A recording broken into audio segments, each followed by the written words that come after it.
It became an anthem everywhere I sang. It was requested. So The song personally for me was, hey, you may be going through some stuff. You may be experiencing moments in life that are difficult.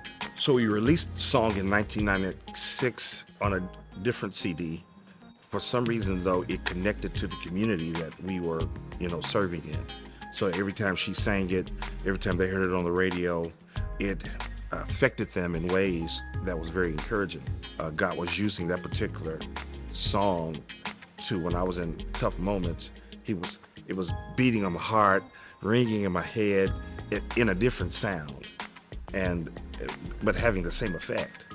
Matter of fact, probably having more of effect because now I'm experiencing it personally and it's speaking to my situation. I'm not just playing the keyboards or the organ behind my wife while she's singing it. Now I'm okay. This is real life.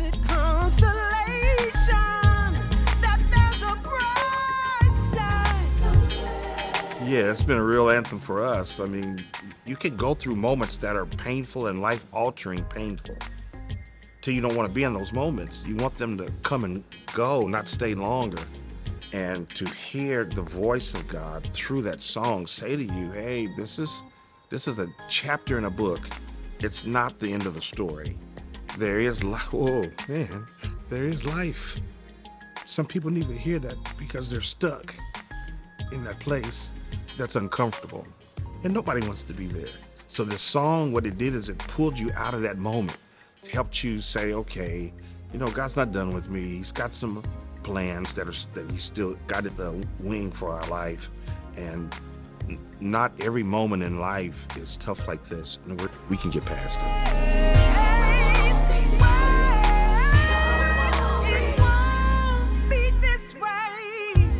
The song was released in '96.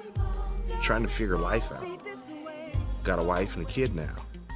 Got a degree, but it didn't producing the kind of economy that I wanted to produce for my family, with no end in sight of things getting better. And to hear that song, to be a part of it's helping everyone else, but still in your own struggle.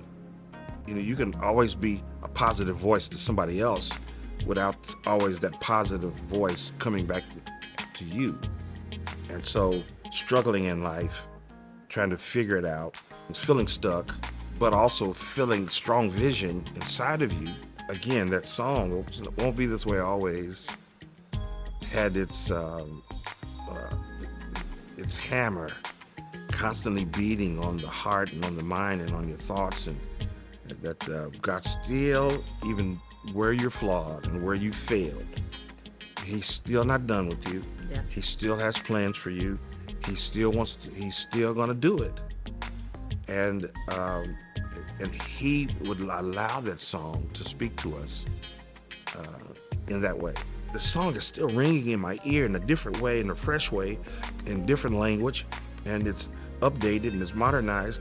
And what was the real frustration is it's ringing in my ear and the Lord ain't letting it do nothing for her. Matter of fact, she was moved on. She don't want to do the song. That's an old piece of music.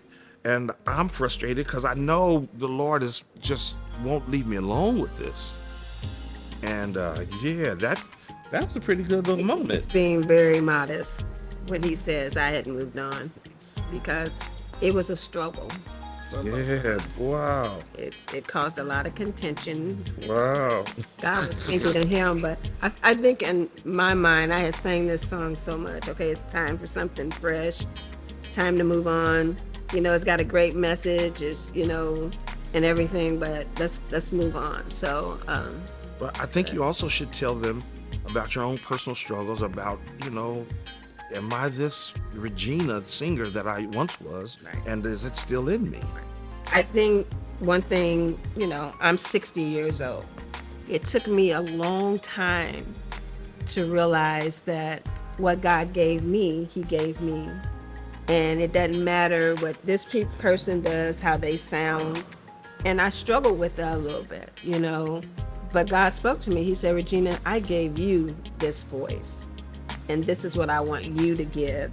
You don't have to sound like this person. You don't have to do the runs like this person. So I struggled. Had this inner struggle, and I was thinking, okay, I need something new. I need to reinvent myself. You know, people are tired of hearing this song. It's a great song. It's been a blessing, but it's time to move on. And so I was going through my own struggle, you know, my own identity about things.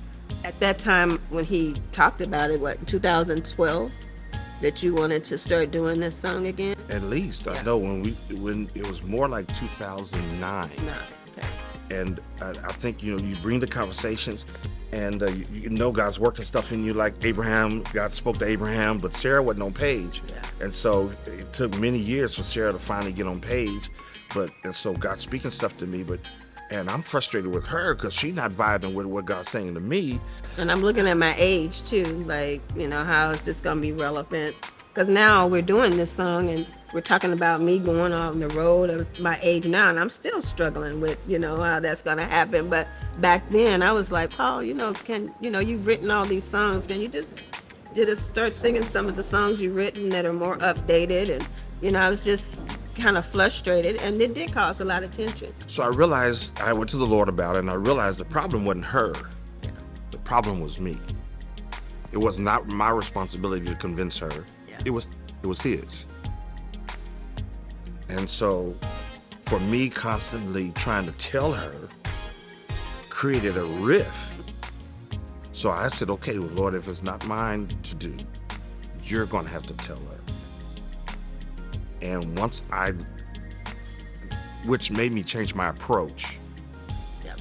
Once I realized that was not in your control to be trying to determine what she processes. That's not yours to do. That's his. I mean, he started speaking to me and softening me, you know, in the process. God started speaking to her. She started seeing certain things occur, and then her heart just softened. Then after it softened, now God began to speak to her about faith and began to speak to her about promise, the stuff he had talked to her years about.